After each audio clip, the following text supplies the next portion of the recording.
بسم اللہ الرحمن الرحیم اللہم صلی علی سیدنا و مولانا محمد وعلی آل سیدنا و مولانا محمد واصحاب سیدنا و مولانا محمد واہل بیت سیدنا و مولانا محمد وعترۃ سیدنا و مولانا محمد واولیاء امت سیدنا و مولانا محمد وبارک وسلم۔ دوستو، حضرت امام احمد بن حنبل رحمۃ اللہ تعالی علیہ کا ذکر خیر کافی سن چکے۔ اس میں ایک مسئلہ جس کے بیان کو میں کوشش کر کے نظر انداز کرتا رہا کہ وہ ایک عوامی مسئلہ نہیں تھا، اور جس کی وجہ سے آپ بہت بڑے ابتلاء اور امتحان سے گزرے، جس کی وجہ سے آپ پر ظلم و ستم کے پہاڑ توڑے گئے، اور جس کی وجہ سے آپ کو بہت ہی اعلیٰ مدارج اور مراتب جنت میں اللہ کریم نے نصیب فرمائے۔ ظاہر ہے کہ کسی حوالے سے آپ کے دل میں اس مسئلے کے بارے میں جو سمجھدار ہیں، شاید ایک سوال سا چلتا رہا ہو کہ یہ مسئلہ کیا تھا اور اس کا کیا مقصد تھا اور اس کا کیا حل ہے، کہ یہ کیوں غلط فہمیاں تھیں۔ تو اگرچہ میں نے اس کو چھیڑا تو نہیں، لیکن یہاں دو چار طلباء قسم کے لوگوں کے لیے خیال آتا ہے کہ اس کے تھوڑا سا پہلو واضح کروں، کیونکہ بعض فہیم نوجوان اس کو سمجھ پائیں گے۔ باقاعدہ تو علماء مجھے میسر نہیں ہیں، اس وجہ سے میں مفصل تو نہیں مگر مختصر اور مجمل اس کے ایک دو اشارے سمجھاؤں گا کہ مامون الرشید کے زمانے میں یا اس سے کچھ پہلے ایک فرقہ پیدا ہوا تھا،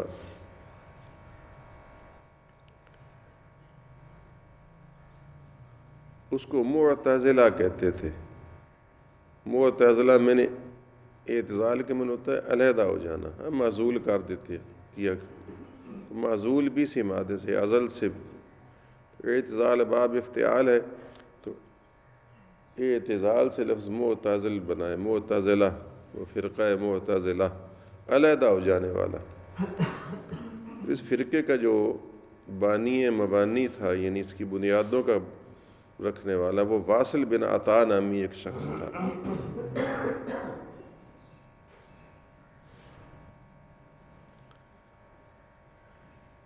یہ واصل بن عطا در حقیقت پہلے ان ائمہ فقہ میں سے ہی کسی ایک کا شاگرد تھا اور ان کے پاس علم حاصل کرتا تھا اور اہل سنت ہی تھا۔ لیکن ایک دن یہ گفتگو چل رہی تھی اللہ تعالیٰ کی ذات و صفات کے بارے میں، اور یہ نہیں کرنی چاہیے۔ کیوں کہ جس طرح اللہ تبارک و تعالیٰ کی ذات ہماری سمجھ میں نہیں، اس طرح اس کی صفات بھی ہماری سمجھ میں نہیں آ سکتی۔ اب کوئی یہ جاننا شروع کر دے کہ اللہ تعالیٰ کیسا ہے، کس طرح کا ہے، تو ظاہر ہے لیس کمثلہ شیء، اس کی مثل تو کوئی شے نہیں ہے، تو وہ سمجھانا کیسے ممکن ہے؟ اس لیے اس موضوع پر رسول اللہ صلی اللہ علیہ وسلم نے، اور اس سے ملتے ہوئے بعض دیگر موضوع پر بھی رسول اللہ صلی اللہ علیہ وسلم نے منع فرمایا بات چیت کرنے سے، بلکہ آپ نے ایک حدیث میں سمجھایا بھی کہ بعض اوقات شیطان انسان پر یوں حملہ آور ہوتا ہے کہ وہ لیٹا ہوا ہے رات کو یا کہیں بیٹھا ہوا ہے، تو ایک شیطان اس کے دل میں یہ بات ڈالتا ہے کہ تجھے کس نے پیدا کیا؟ پھر وہ اندر سے خود ہی جواب اٹھاتا ہے کہ تجھے اللہ نے پیدا کیا۔ زمین کو کس نے پیدا کیا؟ اللہ کو کس نے پیدا کیا؟ اللہ نے پیدا کیا۔ پھر چلتا آسمان کو، پھر وہ کہتا پھر اللہ کو کس نے پیدا کیا؟ تو اگر یہ سوال دل میں آئے تو فوراً کہو لا حول ولا قوت الا باللہ العلی العظیم، آمنت باللہ، میں اللہ پر ایمان لایا، بس۔ اور لا حول پڑھو، کیونکہ شیطان اس طریقے سے اس کو آگے لے جا کر بہکانے کی کوشش کرتا ہے کہ یہ اس پر سوچنا شروع کر دے گا، ظاہر پھر بھٹکے گا۔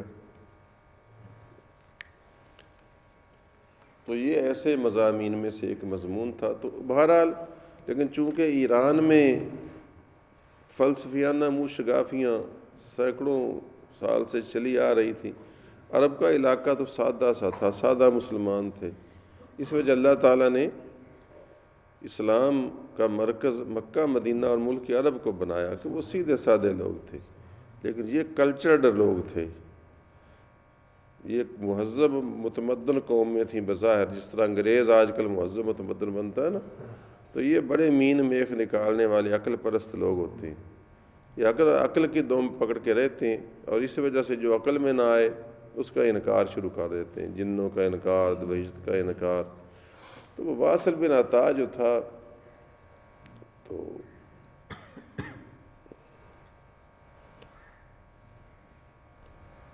وہ جماعت سے بحث کرنے لگا، بحث کے بعد جب وہ اپنے استاد صاحب، یہ غالباً ان ائمہ چہار ائمہ میں سے ایک امام ہے، ان کے پاس پڑھتا تھا، تو وہ علیحدہ ہو گیا، سبق سے اٹھا جھگڑ کر کے، بحث کر کے درمیان سے، اور اٹھ کر علیحدہ جا کر بیٹھ گیا۔ تو اس وقت حضرت نے فرمایا، امام صاحب نے، کہ اعتزل عنا، ہم سے جدا ہو گیا، اس کی راہیں علیحدہ ہو گئی ہم سے۔ بس اس لفظ اعتزل عنا سے وہ معتزلہ بنا، تو واصل بن عطا ان کا لیڈر تھا، اور اس نے نئے نئے شگوفے چھوڑے، ظاہر ہے پھر جب عقل کی راہوں پر چل پڑا، ایسی عقل جو انبیاء کی رہنمائی سے آزاد ہو کر سوچنا چاہے۔ ویسے تو الحمدللہ اسلام عقل کے مطابق ہے، لیکن ایسی عقل جو انبیاء کی رہنمائی سے علیحدہ خود بخود آزادانہ سوچنا چاہے، چلنا چاہے، تو وہ بھٹکا دیتی ہے۔ اسی عقل سے علامہ اقبال بھی منع کرتے ہیں، اور اسی قسم کے علم سے بزرگ بھی منع کرتے ہیں، جس کو یہ آج کل کے جاہل پیر اپنے مقصد میں استعمال کرنا شروع کر دیتے ہیں۔ وہ جو بابا بلے شاہ کہتے علم و بات سے کریں ہو یار، تو اس سے وہی علم ہے جو انبیاء کی رہنمائی سے علیحدہ ہو، لیکن جاہل لوگ اس کو علم دین کے مقابلے میں استعمال کرتے ہیں۔ شاعر کا مقصد وہ ہے کہ ایسا علم جو انبیاء کی رہنمائی سے ہٹ کر ہو، وہی سکولوں والا علم کہہ لو۔ اب سکول لفظ بن گیا، پہلے سکول لفظ نہیں تھا، ویسے عقل سے گھوڑے دوڑاتے تھے، تو اس علم سے بس کریں ہو یار، ورنہ خود بابا جی بلے شاہ رحمۃ اللہ تعالیٰ علیہ پڑھے ہوئے تھے، علم دین پڑھے ہوئے تھے۔ اسی طریقے سے علامہ اقبال کے بڑے شعر ہیں اس موضوع پر، نکل جا عقل سے آگے کے نے یہ نور، چراغ راہ ہے منزل نہیں ہے۔ عقل سے نا اس سے آگے نکل جا، عشق پر جا، کیونکہ عقل ہے تو راستے کا چراغ، یعنی یہ روشنی تو دکھاتی ہے کچھ، لیکن یہ منزل نہیں ہے کہ تو اسی پر جا کر ٹھہر جائے۔ یا اس طرح ایک فرماتے ہیں، عقل عیار ہے 100 بھیس بدل لیتی ہے، عقل عیار ہے 100 بھیس بدل لیتی ہے، عشق بیچارہ نہ ملا ہے نہ زاہد نہ حکیم۔ تو عقل جو ہے عیار ہے، یہ بھیس بدل بدل کر کبھی کسی طرح انسان کو گمراہ کرتے، اور سچ پوچھے نا تو یہ انہی راہوں سے نکلے ہیں۔ سر سید احمد خان یہ دور حاضر کے معتزلہ ہیں، نہیں سمجھے، اس لیے وہ بھی ان چیزوں کا انکار کرتا ہے۔ اور یہ اہل قرآن ایک فرقہ چکڑالوی، اور اس سے کچھ پیچھے تھوڑے تھوڑے فاصلے پر اہل حدیث، اور کچھ تھوڑے فاصلے پر کچھ اور فرقے۔ تو یہ بھی ایک عقل کی بیماری ہے نا، کہ نبی پاک کی کھاتے تھے ہم بھی کھاتے ہیں، تو وہ بھی پیتے تھے ہم بھی پیتے ہیں، انہوں نے بھی شادیاں کی ہیں، عقل چلا دیتی ہے۔ نہیں، عشق کب اس بات کو سوچنے دیتا ہے، نہیں، عشق کب اس بات کو سوچنے دیتا ہے۔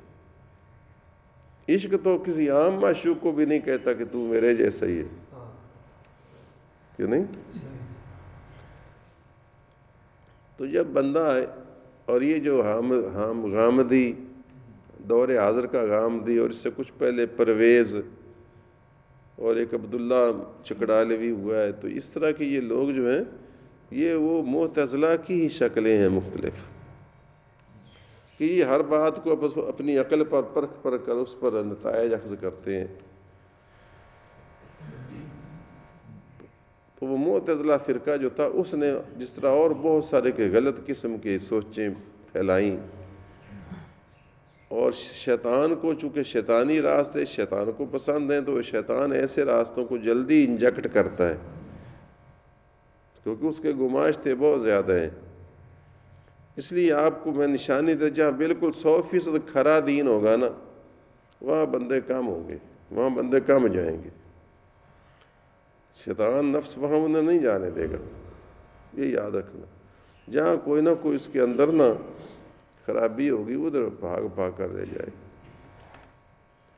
یہ بہت بڑا یہ فتنہ ہے، لیکن اللہ تعالیٰ نے اب بندے کو امتحان میں ڈالا ہے۔ قرآن کریم میں نہیں فرمایا تھا جب شیطان نے کہا رب بما اغویتنی لأزیننہم اجمعین، کہ تو نے مجھے چونکہ گمراہ کر دی، اب میں سارے انسانوں کو، اولاد آدم کو جو ہے نا، میں ان کو بہکاؤں گا۔ تو اللہ تعالیٰ نے فرمایا جا تو زور لگا لے، ھذا صراط علیہ مستقیم ان عبادی لیس لک علیہم سلطان۔ جی میرے بندوں پر تو تیرا غلبہ نہیں ہوگا،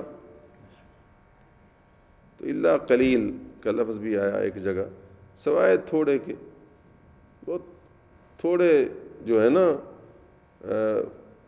شیطان نے کہا تھا کہ میں سب کو گمراہ کر دوں گا سوائے تھوڑے کے جو تیرے مخلص بندے ہوں گے، الا عبادک منہم المخلصین، اگر تیرے وہ چند بندے جو مخلص ہیں وہ مجھ سے بچ جائیں تو بچ جائیں۔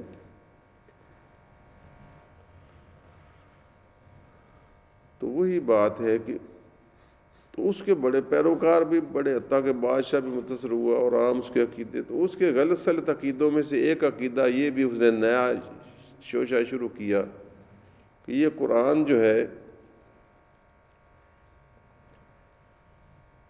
یہ مخلوق ہے، یعنی اللہ کی پیدا کی ہوئی شے ہے۔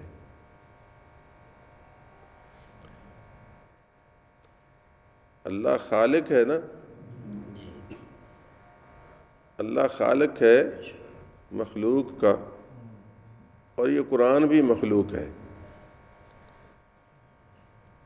لیکن ہمارا اہل سنت کا جو صحیح عقیدہ وہ یہ ہے کہ اللہ تبارک و تعالی خالق ہے، لیکن اپنا خالق خود نہیں ہے۔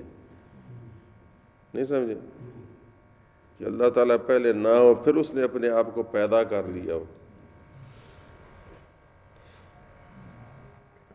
اسی طریقے سے اللہ تعالیٰ اپنی صفتوں کا خالق نہیں ہے کہ اللہ پہلے علم والا نہ ہو پھر اس نے اپنے آپ کو علم والا بنا لیا ہو۔ ہے تو بڑا یہ گہرا مسئلہ، لیکن میں کوشش کر رہا ہوں سمجھا دوں گا۔ نہیں سمجھے؟ اللہ تعالیٰ اپنی ہی ذات اور صفات کا خالق نہیں ہے، حالانکہ اللہ ہر شے کا خالق ہے، مگر وہ خود اس سے ماوراء ذات ہے۔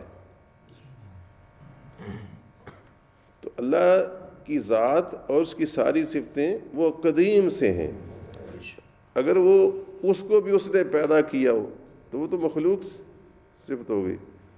تو یہ عجیب قسم کی منطق ہے، اس کو سوچنے کی ضرورت تو نہیں ہے، لیکن جب عقل ٹیڑھی میڑھی ہو جائے، شیطانی راستہ اختیار کر لے، تو ایسی باتوں پر جس کا کوئی فائدہ نہیں ہے سوچنا شروع کر دیتی ہے، اور لوگوں کو گمراہ کرنے کے راستے شیطان پیدا کرتا ہے۔ تو اس موضوع پر اور آپ فرماتے تھے کہ یہ قرآن کریم یہ تو مخلوق ہی ہے، یہ جو کاغذوں میں لکھا پڑا ہے، ظاہر کاغذ بھی پیدا کیا گیا، سیاہی بھی پیدا کی گئی، اس پر بندہ بھی لکھ رہا تھا، تو اس پر جھگڑا نہیں ہے۔ یہ قرآن کریم میں لکھا ہوا ہے یہ تو مخلوق ہی ہے، لیکن من حیث ہوا کلام اللہ، تو اللہ کا کلام اللہ کی صفت ہے، تو اللہ کا کلام ہونے کے لحاظ سے جو اس کے اوپر آ کر لکھا ہوا ہے وہ کلام اللہ مخلوق نہیں ہے، وہ اللہ کی صفت ہے، اور اللہ تعالیٰ کی کوئی صفت بھی مخلوق نہیں ہے، وہ ہمیشہ سے قدیم سے ہے. اگر اتنا سمجھ آ گیا تو کچھ ٹھیک ہے. اب اس پر ان کے جو بڑے بڑے دلائل تھے نا، ان میں سے 2 صرف میں سمجھا دیتا ہوں، اور ان کا جو جواب تھا وہ بھی سمجھا دیتا ہوں. مناظرے ہوتے تھے مامون رشید کے بادشاہ کے دربار میں، زبردستی مناظرے کرواتا تھا. اگر علماء حق نہ جائیں تو مسئلہ کہ دیکھو جی وہ آئے ہی نہیں مقابلے پر، یہ مسئلہ ہے حق کے. اگر جائیں تو اس کاجبیسی میں اس قسم کے موضوع پر جس پر بات نہیں کرنی چاہیے، اور عام بندوں کی عقل میں یہ سمجھ آنے والی چیزیں نہیں ہوتی، تو یہ ایک بڑا امتحان تھا. تو جو دلیلیں وہ مامون رشید اور اس کے حواری اور معتزلہ دیتے تھے، ان میں سے 1-2 دلیلیں میں سمجھا دیتا ہوں، اور ان کا جواب بھی. مثلا وہ کہتے تھے کہ ان کی سب سے بڑی دلیل جو مامون رشید کے دربار میں آپ کے سامنے امام احمد بن حنبل کے سامنے پیش کی گئی تھی، وہ یہ تھی کہ قرآن کریم، قرآن کوئی شے ہے کہ نہیں شے؟ بتاؤ قرآن شے ہے کہ نہیں ہے؟ کیونکہ قرآن کوئی شے ہے نا. تو جب قرآن کوئی شے ہے تو اللہ خالق کل شے، وہی کلی کل اعلیٰ مسئلہ جو دیوبندی وہابیوں نے علم کے بارے میں قائم کیا ہوا ہے، وہی کلّہ. ہاں جی، یہ بھی کہتے ہیں کہ وہ تم نے نبی پاک کو کہہ دیا ان کو کلی علم ہے، تو کلی سے تو تم خدا کے برابر کر دیا. وہی بھٹکے ہوئے لوگ، وہی بات. حالانکہ کلی اور جزئی اور کل مخلوق ہے. اللہ خالق کل شے، اللہ تو ہر شے کا خالق ہے، تو کلے کا خالق ہے، تو اللہ کلے سے پھر باہر ہے نا. تو اللہ کا علم لا محدود ہے. یہ کلی اور جزئی میں مخلوق ہیں، تو کلی علم اللہ کا نہیں ہو سکتا، کلی علم مخلوق کا ہی ہو سکتا ہے. اور مخلوق میں سے سب سے بڑی مخلوق محمد مصطفیٰ ہے، تو ان کا علم کل ہے. اللہ کا علم کل نہیں، اللہ کا علم لا محدود ہے. کل تو ایک چیز ہے، حد ہوتی ہے نا، کل تو محدود ہے. قاری صاحب ذرا سمجھیں، کل کیا ہے؟ محدود ہے. کل چاہے کتنے کروڑوں ہمالیہ بھی محدود ہے. کو ہمالیہ اس کی ایک حد ہے، اللہ کے علم میں ہے، اور اللہ کے علم کی تو کوئی حد نہیں ہے. تو اللہ تعالیٰ کی صفتیں لا محدود ہیں. یہ کل ہونا یہ کسی مخلوق کی صفت ہو سکتی. اور اگر کلی سے کلی علم کہنے سے تمہیں شرک نہ لازم آتا تو پھر اللہ تعالیٰ کو کہو تو نے یہ کیوں کہا کہ علم آدم الاسماء کلھا، وعلم آدم الاسماء کلھا، کہ اللہ تعالیٰ نے آدم کو اسماء کلھا سکھا دیے، تو پھر اللہ کے برابر ہو گئے. پھر تو مجھے سمجھ آتا ہے، ایک بزرگ ہمارے اہل سنت بریلوی عالم نے کہا تھا کہ تم کلی کو رہتے ہو، یہاں تو کلّہ آیا کھلا ہے.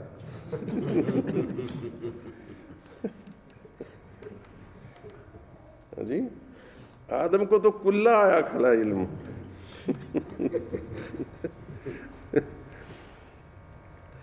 تو یہاں دیوبندی بڑے بڑے علماء نے، تھانوی صاحب نے بھی یہاں ٹھوکر کھائی. سمجھا گئی؟ اور عالم ٹھوکر کھا جاتے ہیں. بہرحال تو میرا مقصد یہ ہے، چونکہ سمجھانا بھی مقصود ہے نا. عام لوگ سمجھتے کہ نہیں جی یہ دیوبندیوں سے کچھ تھوڑا بہت فرق ہے، فروعی فرق، فروعی نہیں، بعض جگہ بڑا بنیادی فرق بھی ہے جی، بنیادی باتیں بھی ہیں. اب یہ اللہ تعالیٰ کی ذات و صفات کی بات ہو رہی ہے نا. تو اللہ کا علم لا محدود ہے، نہ وہ کل ہے نہ بعض ہے. بعض بھی محدود ہے اور کل بھی محدود ہے. ورنہ یہ تو ہر بات پر مثلا صدیق گھر جاتا ہے تو یہ اپنی بیوی کہتا ہے کہ کل رقم مجھ کو دے دو. تو 60,000 اس کے گھر پڑی تھی یا 60 لاکھ پڑا تھا، وہ سارے نکال کر صندوق سے اس نے دے دیے. اس کے پاس کل رقم آ گئی. تو اللہ کے پاس بھی کل رقم ہے، تو یہ برابر ہو گیا. اس کا کل اور ہے، اس کا کل اور ہے، اور پھر اس کا تو کل بھی نہیں، اس کا تو لا محدود ہے. میرا کل کے لفظ سے ہی تم گھبرا گئے کہ اللہ کے برابر ہو گیا. تو یہ عام بندوں کی تو باتیں ہیں نہیں، کیا کیا جائے. لیکن بہرحال کوشش کرنا، امید ہے کچھ آپ کو کلیئر ہوگی بات. تو وہ کیا ان کی دلیل کیا تھی کہ بتاؤ قرآن شے ہے کہ نہیں ہے. جب قرآن شے ہے تو اللہ خالق کل شے، اللہ ہر شے کا خالق ہے، تو معلوم ہے قرآن کا بھی خالق ہے، اور قرآن مخلوق ہوا. کیوں جی؟ کہ کیسی دلیل شیطان نے سجائی ہے. حالانکہ اس دلیل میں اس کا رد بھی موجود ہے. وہ حضرت نے تو نہیں دیا تھا، میں اب دے دیتا ہوں. حضرت نے تو وہاں اور جواب دیا. مثلا یہاں تو یہ بھی سوال ہو سکتا ہے کہ اللہ کو شے ہے کہ کوئی نہیں ہے، کہ نہیں. اب تم کیا کوئی اللہ کوئی شے نہیں، تو یہ تو بڑی عجیب سی بات لگتی، بے ادبی کی بات ہے. تو بڑی شے ہوئے تو اللہ کئی شے ہی نہ ہوئے، معاذ اللہ. اس کا جو عام مفہوم ہے مانا تو بڑا غلط بنے گا. لیکن جب اللہ بھی شے ہے معاذ اللہ اس معنی میں جس طرح وہ کرنا چاہتے ہیں، تو پھر تو جب شے اللہ بھی شے ہوا تو پھر اللہ خالق کو کل شے، اللہ اپنا خالق بھی بنے ہوئے ہو گیا. تو معلوم ہے کہ یہ ایسے الجھاوے ہیں. پہلی تو بات ہے کہ شے کا معنی ہی ہم نے جو اور سمجھ رکھا ہے. شے کو شے پتہ ہے کیوں کہتے ہیں؟ آپ کو شاید یہ بھی پتہ نہ ہو. شے کچھ اس لیے کہتے ہیں کہ وہ شاء یشاء مشیت سے ہوتی ہے پیدا، اللہ کے چاہنے سے وہ پیدا ہوئی ہے. تو شے تو وہ ہے جس کو اللہ چاہے، شے وہ ہے جو اللہ نے چاہیے ہو تو پیدا ہوئی. تو اللہ نے اپنے آپ کو نہیں چاہا کہ میں پیدا ہو جاؤں، اس وجہ سے اللہ شے نہیں ہے، اس معنی میں شے نہیں ہے، سمجھے. بلکہ اللہ چاہنے والا ہے، نہ کہ وہ خود چاہا کہ جو شے کہ جو کسی نے چاہو کہ یہ پیدا ہو جائے. تو اس طرح کی یہ منہ شگافیاں، لفظی منہ شگافیاں ہیں. ویسے یہ الجھاتی ہیں بندے کو، زیادہ سے زیادہ چھیڑنا تو نہیں چاہیے، مگر آخر اسٹوڈنٹ بھی بیٹھے 2 4 5 جن سے میں توقع کر سکتا ہوں کہ شاید کل کبھی میرا کوئی نام روشن کریں گے. چلو ما لا یدرک کلو لا یترک کلو. تو معلوم ہوا اس میں الجھاوا تھا. تو حضرت نے ان کو یہ جواب دیا کہ دیکھو، وہ یہ دلیل دیتے تھے، آپ دیتے دیکھو بتاؤ کہ قرآن کلام اللہ ہے کہ نہیں. وہ کہتے تھے شے ہے کہ نہیں، تو ہر شے مخلوق ہے. آپ فرماتے دیکھو کلام اللہ ہے کہ نہیں، تو کہتے کلام اللہ ہے. اگر کلام اللہ ہے تو کلام اللہ جو اللہ کی صفت ہے، تو اللہ بھی باقی، اس کا کلام بھی باقی، اس کی ذات بھی باقی، اس کی صفات بھی باقی، ہمیشہ سے ہمیشہ تھا. تو یہ دلیل تھی آپ کی. اور آپ نے ویسے اس دلیل جو میں نے آپ کو اور طریقے سے سمجھائی شے کی، اس کو آپ نے یوں سمجھایا تھا اور الزامی جواب سے سمجھایا، جس پر وہ لاجواب ہو گئے. الزامی جواب سے سمجھایا. آپ نے فرمایا کہ دیکھو قرآن، یعنی مطلب یہ آپ کا یہ تھا کہ قرآن کریم میں جو لفظ ہوتے ہیں وہ ہمارے معیار کو، ہماری ضرورت کو سامنے رکھ کر ان کو نازل کیا گیا ہے. تو ظاہر وہ ہماری ضرورت کی تکمیل میں نازل کیے گئے. ان میں سے ہر لفظ کو رسول اللہ صلی اللہ علیہ وسلم کی بتائی ہوئی تشریح کی روشنی میں ان کا معنی مقرر کیا جاتا ہے. سمجھائی؟ ہم خود قرآن کریم کا ترجمہ اپنی مرض سے متعین نہیں کر سکتے، ورنہ پھر ید اللہ پر کیا کہو گے، وجہ اللہ پر کیا کہو گے. یہی نا، اینما تولوا فثم وجہ اللہ، وجہ میں نے تو چہرہ، تو ہم وہاں اس کی تعویل کریں گے. اس لیے آپ کو یہاں اس ظاہری معنی پر نہیں جانا چاہیے شے کہہ کر. چنانچہ آپ نے ان کو اس الزامی سے جواب سے ساکت کر دیا. آپ نے فرمایا دیکھو قرآن کریم میں ہے نہیں کل نفس ذائقۃ الموت، ہر نفس نے موت چکھنی ہے، ہر نفس کو موت آنی ہوئی نا. اور اسی قرآن کریم میں اللہ فرماتا ہے وَيُحَذِّرُكُمُ اللَّهُ نَفْسَهُ، اللہ تم کو اپنے نفس سے ڈراتا ہے.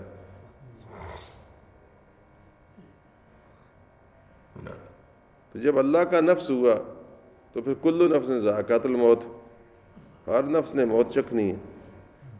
تو معلوم ہوا قرآن کریم کا ترجمہ بھی ہر بندے کا کام نہیں، اور اس کے لیے بھی کچھ ضروریات ہیں. بعض اوقات اس سے بھی یہ بات جو ہے نا سطحی بندے وہ اس سے بھی بڑا فائدہ اٹھانے کی کوشش کرتے ہیں کہ لو جی ہم تو وہ بات مانیں گے جو قرآن پاک میں ہے، اور ہم قرآن پاک کا ترجمہ کریں گے اس میں یہ نہیں کر دینا ہم نے. بے وقوف ہو، قرآن کریم کی تفسیر و تعبیر رسول اللہ نے جو بتائی ہے اس کے مطابق کرنی پڑے گی، اور وہ جاننے والا ترجمہ کر سکتا ہے. لو جی قرآن پاک سب لوگوں کے لیے جو ہدایت بن کر آیا ہے، تو جو چاہے وہ اس کا وہی ترجمہ جو سمجھ سکتا ہے اس کے مطابق سب کو. وَلَقَدْ يَسَّرْنَا الْقُرْآنَ، قرآن کو اللہ نے آسان کر دیا. تو اس میں بھی دھوکہ ہے. قرآن آسان کرنے کا معنی یہ نہیں اگر قرآن آسان کر دیا تو پھر جا کر بابے سجوارے نہیں کیوں بچپن میں قرآن شریف مولوی صاحب سے پڑھا، آسان تھا تو خود بخود ہی آ جاتا. تو جب اس کے پڑھنے کے لیے استاد کی ضرورت ہے تو اس کو سمجھنے کے لیے بھی استاد کی ضرورت ہے، اور پھر سمجھنے کے لیے استاد کو بھی استاد کی ضرورت تھی، اور اس استاد کو رسول اللہ کی ضرورت ہے جو پہلا استاد تھا کہ رسول اللہ نے جس طرح سمجھایا اس طرح ہے اس کی مراد. اب دیکھو یہ کتنا سوال عجیب میں نے کھڑا کر دیا آپ کے لیے کہ کلو نفس ذائقۃ الموت، ہر نفس نے موت چکھنی ہے. وَيُحَذِّرُكُمُ اللَّهُ نَفْسَ، اور اللہ تم کو اپنے نفس سے ڈراتا ہے. تو یہ معلوم ہے یا نفس سے وہ معنی مراد نہیں، اور نہ نفس سے وہ آیت اس پر مطابق کی جا سکتی. لہذا اگر قرآن شے ہے تو اس کو اللہ خالق کل شے میں داخل نہیں کیا جا سکتا، بلکہ یہاں شے سے کچھ اور مراد ہے اور وہاں شے سے کچھ اور مراد ہے. تو جب آپ نے یہ تو اس وقت سناٹا چھا گیا دربار میں. اب اس کا فرمایا کہ تم اس کا جواب دو. پھر تو معلوم ہوا کہ لفظ شے سے دھوکہ، اسی طرح یہاں کوئی دھوکہ دینے کی کوشش کرے کہ جب اللہ نے نفس کو اپنے استعمال کیا لفظ کو، تو تم نے چونکہ لکھا ہے کل نفس ذائقۃ الموت، تو لہٰذا پھر اس پر بھی نافذ کرو. تو یہ پھر سارا نظام ہی اسلام کا تلپٹ ہو گیا. اگر تم یہ عقیدہ بنا لو کہ اللہ تعالیٰ بھی معاذ اللہ ایک دن اس پر وقت آئے گا، تو اس طریقے سے آپ بڑے بڑے معرکۃ الآراء مناظرے آپ کے ہوئے اور آپ نے ان کو ٹھپ کر دیا. جب ٹھپ کر دیا تو پھر چونکہ شاہی طاقت تھی تو انہوں نے آپ پر ظلم و ستم جاری کر دیے. اور پھر وہ جس طرح تگڑے دا 27 سو، پھر وہ کسی کو عالموں کو سزائیں دے کر، دھمکیاں دے کر، مروب کر کے، اور کئی ہوتے ہی آپ جانتے ہیں بکاؤ، اکثر بکاؤ ہی ہوتے ہیں، اکثر بکاؤ ہوتے ہیں. تو کبھی کبھی پتہ چلتا ہے کہ کون بکاؤ ہے، کون یہ کٹھالی سے گزرے تو پھر پتہ چلتا ہے. پتہ نہیں اللہ تعالیٰ ہمیں بھی محفوظ کرے کہ ہم کٹھالی میں آئے نہیں ہیں.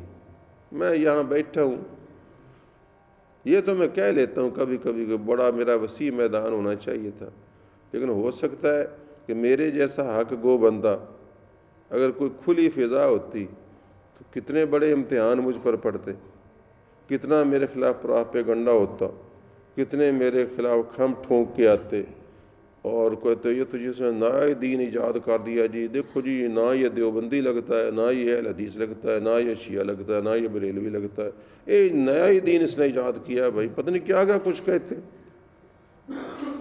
تو اللہ تعالیٰ کو پتہ تھا کہ یہ بندہ کمزور ہے، اس کو اتنا کا محدود سا ماحول دے دو جہاں یہ اپنی سچی سچی بات سمجھا سکے.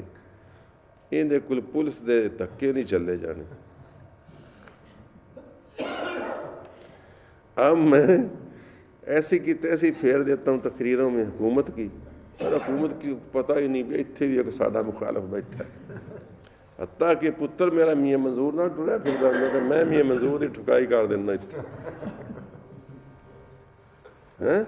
تو ایسے بندے کو اللہ نے بچا کر ہی رکھا ہوا ہے. میں خود کبھی کبھی کہتا ہوں شکر ہے چھوٹی تھان تے آئے. نہیں تو انہوں جیل دی ہوا کھاندے ہوں گے۔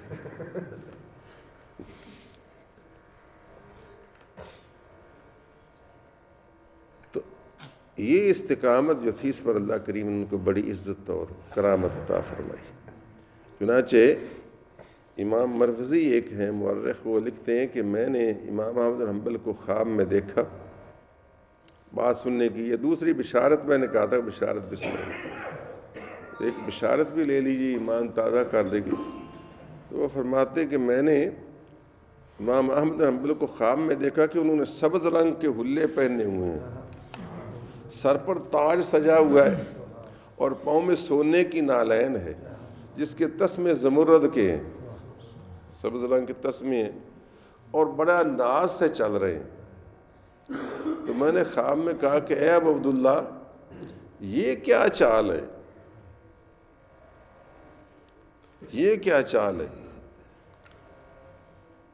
یعنی تاج پہنا ہوا آپ نے نورانی، اور سبز حلے زیب تن کیے ہوئے ہیں، آپ تو اس طرح کے نہیں تھے، اور پاؤں میں سونے کا نالین ہے اور زمرد کے تسمے ہیں، اور اٹھلا کر چل رہے ہیں جس طرح کوئی بندہ چہل قدمی کر رہا ہوتا ہے نا، اس میں بڑی رعونت سی اور فخر سا اور ناز سا بھی جھلکتا تھا۔ اللہ والے اس طرح تو نہیں نہ چلتے، لیکن دنیا میں نے تو میں نے کہا اے ابو عبداللہ یہ کیسی چال ہے؟ تو انہوں نے فرمایا یہ جنت کے خادموں کی چال ہے، یہ جنت کے اندر جو خدام ہے نا ان کی یہ چال ہے۔ سبحان اللہ، کہ جنت میں یہ دنیا والے مسئلے ختم ہو جائیں گے نا۔ اور پھر اس میں یہ بھی بتایا کہ اللہ تعالیٰ نے مجھے جنت کے خاص خدام میں شامل کیا ہے، یہ بہت بڑا اعزاز، یہ بھی اعزاز ہے۔ یہ جنت کے جو خدام ہوتے ہیں نا، اللہ تعالیٰ کے فضل و کرم سے وہ بھی ایسی چال چلتے ہیں اور ایسا لباس پہنتے ہیں۔ تو میں نے کہا یہ تاج کیسا جو آپ نے سر پر پہنا ہوا ہے؟ فرمایا کہ یہ اللہ تبارک و تعالیٰ نے پہنایا ہے اس مسئلے کی وجہ سے، اور مجھ پر اپنا دیدار مباح کر دیا۔ تو یہ بھی ایک بشارت ان کے بارے میں حاصل ہوئی تھی۔ اللہ تبارک و تعالیٰ ان کے درجات اعلیٰ علیین میں بلند فرمائے، اور ہمیں جو ان کے نام لیوا ہیں ہمیں اس صدقے میں اللہ کریم صالحین کے ساتھ شامل کرے، آمین۔ کیونکہ اللہ کے نبی نے فرمایا نا کہ روزہ قیامت بندہ ان کے ساتھ ہوگا جن سے محبت کرتا ہے۔ صلی اللہ تعالی علی حبیبی محمد وعلی آلہ وصحبہ۔ ربنا تقبل منا انک انت السمیع العلیم وتب علینا انک انت التواب الرحیم۔